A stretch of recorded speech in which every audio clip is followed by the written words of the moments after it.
Hello there, welcome to Genesis Models. My name is Bobby Waldron and this is episode 1 of the Challenger 2 main battle tank step-by-step video build. Now it's built by Trumpeter, it's 1/35 scale and it's going to be in the format of a step-by-step. So plain and simply, I will cover from the beginning to the end, from everything from basic, foundation, intermediate and advanced. So anyone can enjoy this video. Admittedly, some of the advanced modelers out there might do a bit of fast forwarding to get past all the basic foundation stuff, but the basic and foundation modelers out there will find everything about this video very helpful in taking you along the way of being a professional modeler. Now with this particular build we're going to have two focus areas. The first is going to be weathering an armoured vehicle because as this is the first armoured vehicle step-by-step video build by Genesis Models, I do find personally that when it comes to armoured vehicles, building, spraying and decaling is, shall we say, it is rather kind of easy and foundation level kind of stuff, whereas the weathering is what makes an armoured vehicle personally a professional build. So we're going to be focusing on that, as well as I'm going to be going off and I've brought about £50 worth of photo etch just for this Trumpeter kit, which is going to allow us to really go nuts and show some serious photo etch. So any kind of modelling area you're into should hopefully benefit from the whole photo etch that we're going to go nuts with this actual build. Now just a little bit of a chat here now about these two kits. Right, I found that the Tamiya and the Trumpeter are basically the main kits you're going to get if you're going to do a Challenger 2. Now the Tamiya is newer and better than the Trumpeter, but it is about double the price as well. Now for this step-by-step video build I've picked the Trumpeter deliberately because of the amount of photo etch that was available for this, which personally I think is going to make the Trumpeter kit turn out in the end better than a Tamiya, because I couldn't really find any photo etch for the Tamiya, so it would have been an out-of-the-box build compared to Trumpeter where I've got all this lovely photo etch. So it depends which kit you want to get. I mean, if you want to follow this step-by-step video build, you know, and you want to get the Trumpeter and all the photo etch, you can do that. But if you decide to get the Tamiya, I'm kind of thinking they're going to be kind of similar, so you should be able to get on. Maybe in the build stage it's going to be different, but when it comes to spraying, decaling and the final weathering, it's probably not going to matter which kit you got. So let's go off now, let's get these kits on the bench and let's give them an in-box review, where I'm going to basically in-box review the Trumpeter and I'm going to have a few comparisons between the two kits here, and just to kind of show you how much better the Tamiya kit actually is, as well as looking at all the photo etch that we're going to use for this Trumpeter. So here it is, the Challenger 2 main battle tank, 1/35 scale by Trumpeter. So let's just open it up and let's see what you get in the box without me kind of opening everything up. We've got a nice bit of a turret section and hull section there. Sorry, the hull section there. Turret separately bagged, which is nice.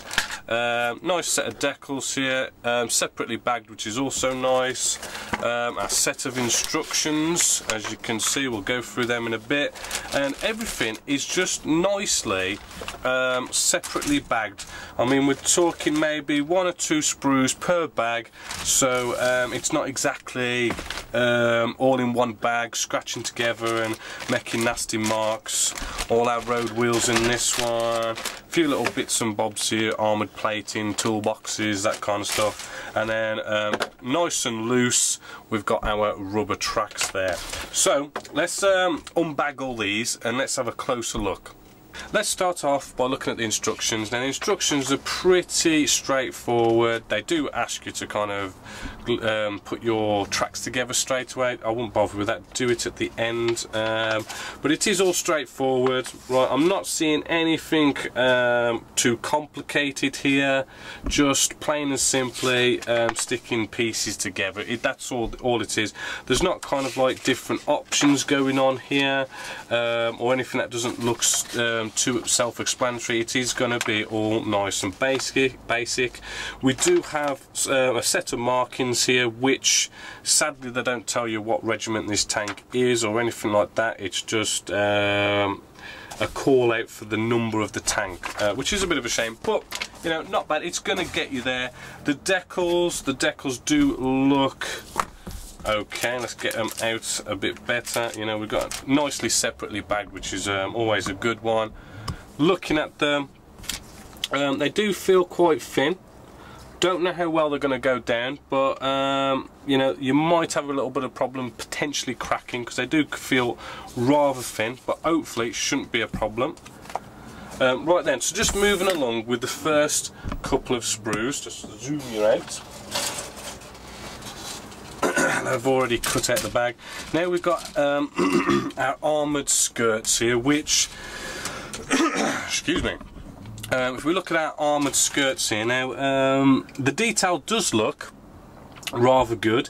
It isn't really bad, it isn't like mega brilliant. The bolts do look quite nice, but there is, by the looks of it, little tiny bits of flash here and there that you're gonna have to take care of. The air vents look actually rather nice. You can see through them. Not seeing mega amounts of flash, but it is there. Ejector pin marks are all nicely on the back, so they're not going to be showing on the front, which is a good bonus there. More armoured skirts here, looking pretty good, pretty nicely detailed. As hopefully you can see, they're going to build up rather nice. And again, those ejector pin marks are all going in nicely in the right places. The fuel tanks here look also really good.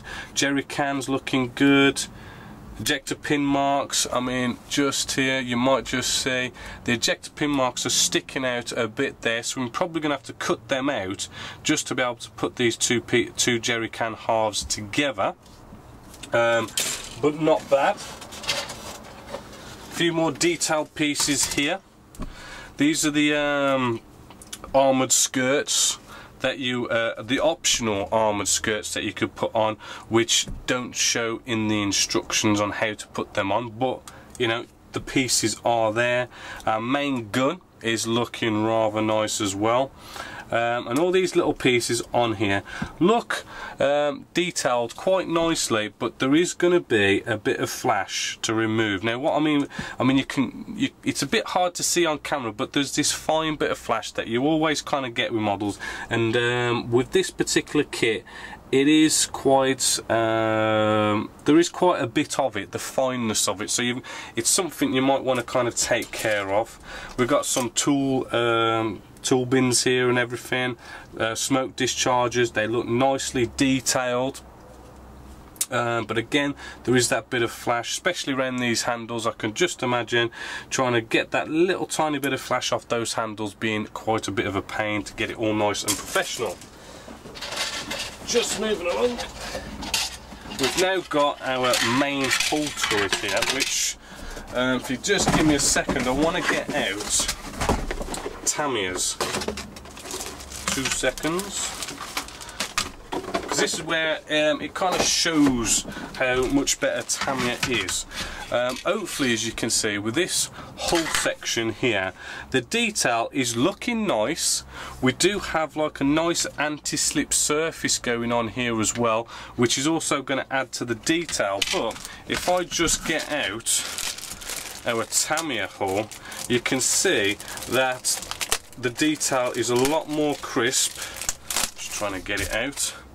Here we go. The detail of this Tamiya one is just so much more kind of crisper, neater, nicer, more detail going on there than the Trumpeter, which hopefully you're seeing on camera. However, the Tamiya doesn't have that anti-slip surface, so a bit of a downer on the Tamiya one there, but still it's looking good. Ejector pin marks all on the underside, so we're not going to have any problems with ejector pin marks going on where we're going to see a bit of flash going on here, which we want to kind of sort out just at the back there, but all looking good.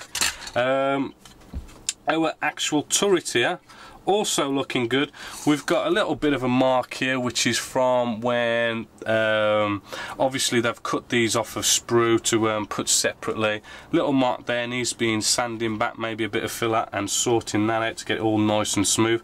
But it is all looking rather nicely detailed. But as I say, the Tamiya does look that little bit better, which this turret, as you can see, the actual windows here, the little where the commander sees through, are all hollow and not kind of filled in like on the trumpeter here. As you can see, they're all filled in, whereas these aren't. So you could make some nice kind of glass going on there, potentially a bit of the old PVA glue kind of trick, where you use that to kind of fill that in, and then it kind of gives you a nice glass effect, which is really good. But that's on the Tamiya kit anyway. Just moving along with the last couple of pieces, just get them out. We've got our road wheels here, which look nicely detailed. The bolts are looking good. Slight bit of flash maybe in places on the bolts, so they might need a little tiny little trim, but the detail looks good, and ejector pin marks are in the right place, and we've got a copy of that.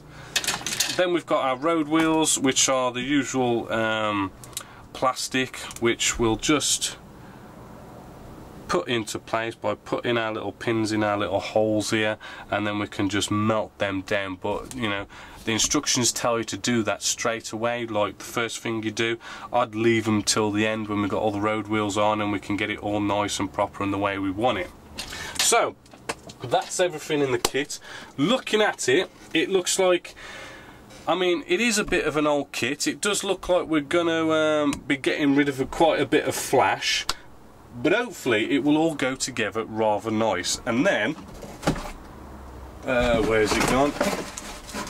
And then to kind of modernise it and make it look really nice and more professional, we've got all this photo etch going on. So not a bad kit out of the box for like about £20. Compare that to the Tamiya, which is about £42. You know, you're paying double the price for a bit better kit. Or we can go off and do what I'm doing here, which is get the Tamiya and get all this nice photo etch. Now each one of these bits of photo etch sets we can get here are about £25 each, which is a bit expensive, but the Tamiya kit being double the price of the trumpeter, it kind of, one of these photo etch sets basically gets paid for compared with the price of the Tamiya kit. Now as you can see, we've got loads of photo etch here, which is going to do all sorts of detail going on all around the kit. Right, as you can see, there is this tiny little third one just inside this packet here, but it's going to take a bit of studying of the instructions to make sure you get all this photo etch right. The second set of photo etch is for the enhanced armor slats. This is for like stopping RPGs and everything. There's like two nice lovely photo etch frets here to actually go round and do all that, and it is just going to look absolutely smashing with all that photo etch on. And I'm going to show you how to install all that.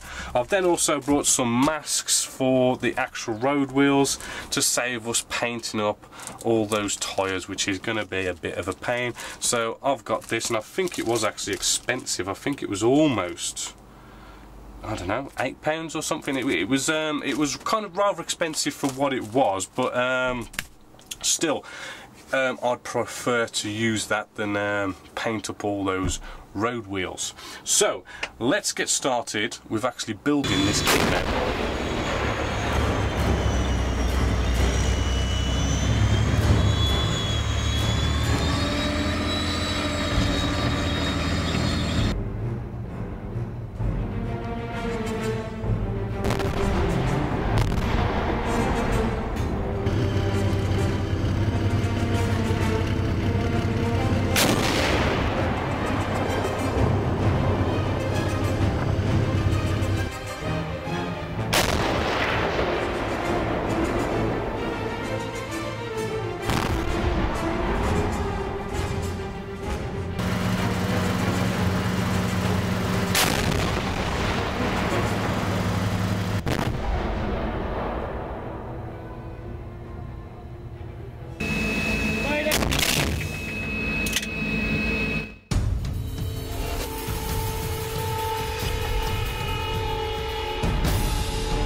let's start off with the basics. Let's start by simply cutting off the sprue our pieces. Now I've got myself some cutters here, right? And what we're going to do, we're going to cut off pieces 12. Now when we cut off of the sprue, you want to kind of make sure that, let's get you on camera, that you don't go right up to the end of the tab to where the piece is, right? Because if we cut here, we can potentially leave little marks. What we want to do is actually cut about 1 mil into the sprue. Right, so let's just get this position right. So about 1 mil into the sprue, and then this way, if we have a look at our little piece here now,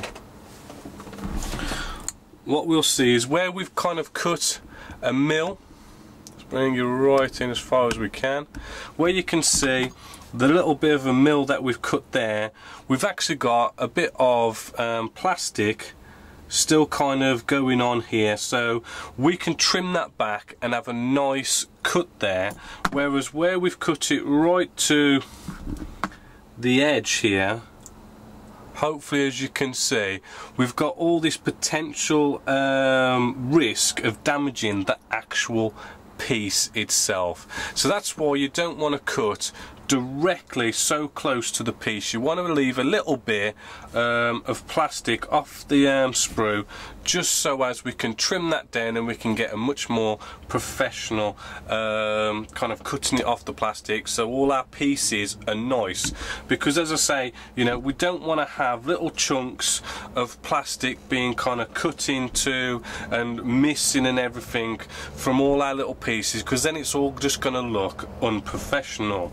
Now the next thing is, taking this piece again, is then actually going off and sort of like removing this plastic that is on here now.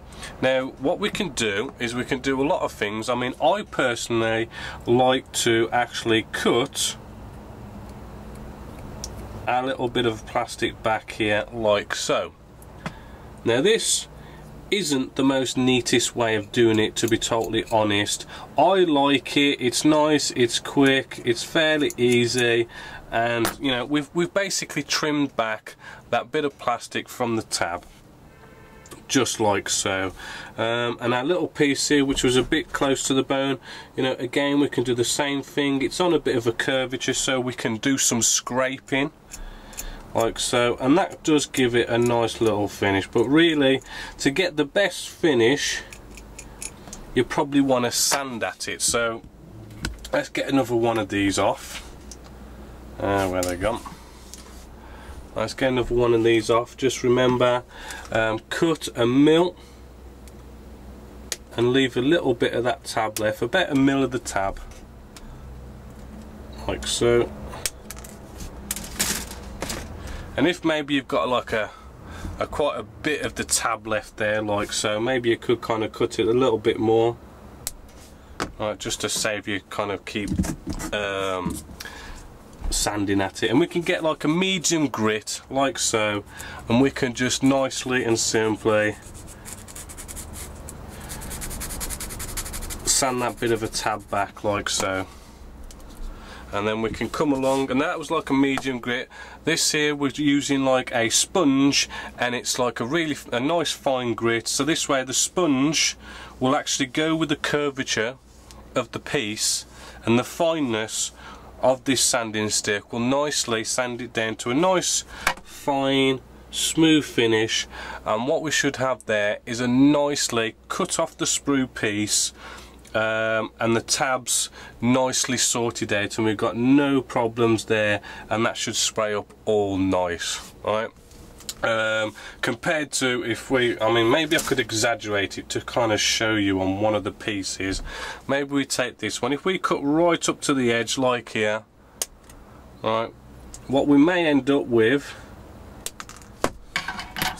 hopefully as you might be able to see, is all sorts of damage that we can do there. Actually that one's cut off kind of nice, but you know, hopefully you get what I mean, is you want to minimise the damage to the pieces. The other thing is as well, if I could maybe get one of these pieces I'm going to be using later off. we're going to be using this one, so we'll cut this one off. Piece 14. Right, the other thing is as well, which I want to try and see if you can pick this up on camera. Let's bring you right in now.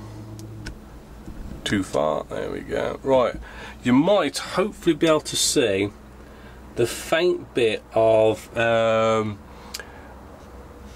it's like a bit of flash. It's not like flash as in it's like really coming out at you, and you know, you really need to sort it out. But all pieces have this kind of mold line, this bit of flash that's on all pieces. It's rather faint and really hard to see, but there is a bit of a mold line going on there. All plastics, all pieces, doesn't matter how good or how bad the kit is, you will always have this bit of a mold line. And what I like to do when trimming up, when cutting off pieces, is make sure you're all trimmed up nice and neat. So one thing I like to do is you come along with a blade and you just scrape along this mold line real lightly, so that you just lightly take off this little bit of flash, that little bit of a mold line, which then makes that look like it's one piece rather than two pieces that have been molded together. And you really do want to do this, because if you kind of use stuff like washes can potentially dig into these little mold lines and it will bring it out and show it, and that's when it starts to look a bit unprofessional. So I know it's a bit of a tedious job to go around all these pieces and actually, you know, trim them up, sand them up, get them all nice and good, but it really does, I think personally, affect how good your model looks. It's that kind of taking that step into getting everything all nice and professional. So I'd recommend, whenever in this video we're doing any kind of cutting pieces off, you cut them off nice and neatly, trim them up, and then get rid of all these tiny little bits of flash to get them all nice and neat. Let's get started with doing the bottom hole first. Now, with the bottom hole, there are two little tab marks here where it's been cut off whatever sprue and then put in the box separately. There's one here, one there. I've sanded them back, so when we spray on this now, we won't have some sort of ejector pin, well, not a sprue mark where it's been cut sticking up. It's up to you personally what you want to do, but I've personally just quickly sanded them back. Although, let's face it, these tanks are going to be sitting 99.9% of the time just sitting on their tracks, and you're not really going to be picking up and looking on the underside. But as I say, it's up to you. So now we've got a bunch of pieces all nicely cut up and trimmed up nicely. We're going to start off with pieces A12 and A19. Now, A19 goes on the left side and A12 goes on the right side, so just keep that in mind. I'm just going to take one of the, in this case it's A12, and we do have some ejector pin marks just inside where we're going to glue down. Now, it's just kind of protruding, you know, I mean less than the mil, but less than the mil is enough to make pieces stick out. So what we want to do is we just want to trim it back. Now we can cut that back with a blade, we can sand it back, we can scrape this with a blade just to get it so it's not protruding. Okay, just like so. Now, you don't have to worry about the neatness with this. We don't have to worry about seam lines or anything like that. Just make it nice and flat so we can stick it on the model and it's not going to stick out or anything like that. Now, when it comes to glues, right, when in modelling, we want to use something like Mr. Cement S. For another example, we've got Tamiya Extra Thin Cement, which are the main kind of products. I'm using Mr. Cement S. They're basically the same and they do the same. What they do is, instead of like a substance gluing one piece to another piece, what it does is it actually melts the plastic of one piece, melts the plastic of the other piece, so the two pieces of plastic are literally melted and they join and merge together, and they give you such a nicer and better seal and stronger seal. Right, so just to get started, what I like to do when I've got ejector pin marks is just very quickly put a little blob on the ejector pin marks, which there's 2 in there, like so, and then quickly stick it to model. So although we've taken care of it basically and we've trimmed it up, I'm just kind of making sure that those ejector pin marks are not going to be a problem, and so it will soften up those ejector pin marks directly, just to make sure. And then we can just apply a bit of our our Mr. Cement S, maybe a little bit of a push just to make sure, but don't push it down so much that it oozes out, because then it goes unneat and you have to take care of that. And that now is all nicely in place. Just got to do the other 4 now.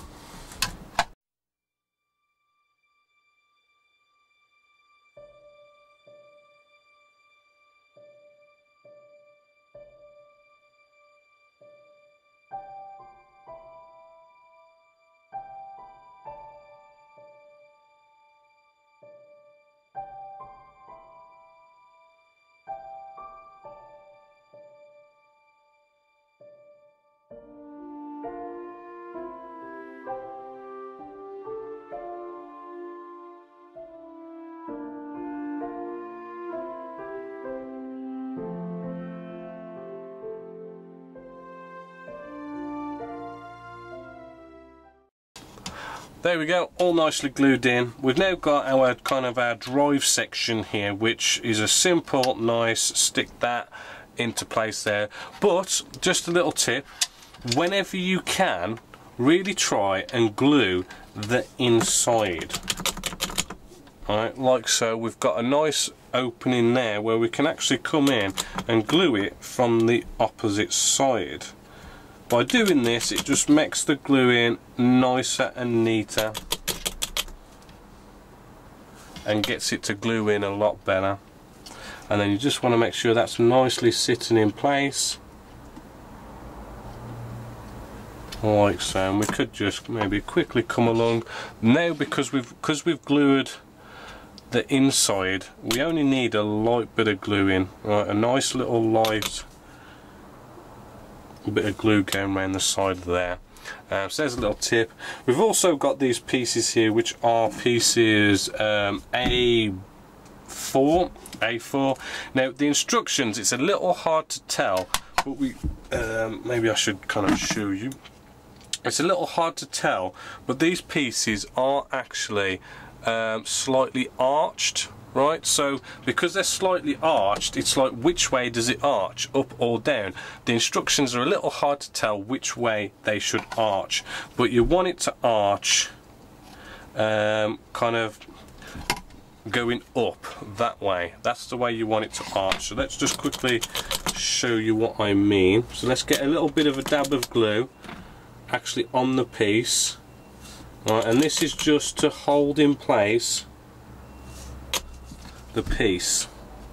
And I'm just going to make sure I'm actually putting this right. There we go. Right, and again, this is one of these pieces where we can actually come from behind. Oops, and it's dropped through. We can come from behind and actually glue it in that way. Let's try that again. There we go. Coming from behind, and it just glues it that bit neater and nicer and better. Right, and now that's in place a bit, we can just glue in and around the sides. Now this is what I mean, hopefully, as you can see, is it's got a bit of an arch going up, just a bit, and that's the way you want it, right?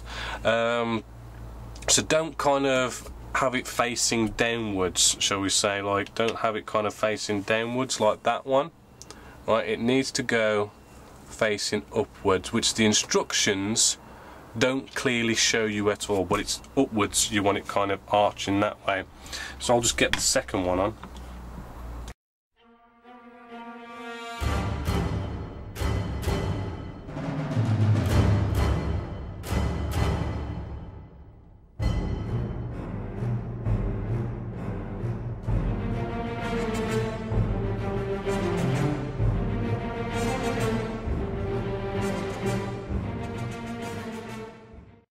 So most of our kind of lower hull section is almost getting there with all the road, well, the road wheel kind of suspension area. Well, halfway there, shall we say. Now it does say in the instructions in part 3 of the instructions to actually glue our A14 into place just here, right? But what you'll notice is there is a bit of a play going on with it, and this actually needs to be specifically in place, so you need to be careful when gluing this. What I'd recommend is you kind of skip to part 4 in the instructions and glue these actual 3 pieces here all into one, so this will line up better. Rather than you gluing this one piece in, you come round to put the other 2 pieces in, and then it's not all lined up and you have to kind of like break this a little bit to kind of get it to line up. So again, let's get some of our welding glue in there to get this holding into place. Right, we get our next piece which goes in here like that, which again we do have that option to glue on the inside here. We've got 2 little holes that we can nicely have the glue go into, which, remember, this glue has got a real nice capillary action, so although I've just put a little bit of glue in those 2 little holes here, this piece now has probably got glue all nicely on in between these 2 pieces. But we'll, just in case, we'll get some glue going around the sides just to make sure we're all good and it's all going in and it's all nicely in place, like so. And there we go. Now this is why I say you want to kind of do these pieces now, because this has still got some play. Although we've glued it, it's still got some play, and this is where it needs to line up nicely with these 2 pieces here, like so.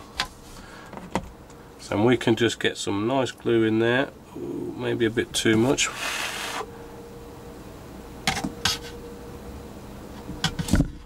Ooh, where you gone? There you gone. Bit of glue in the back here.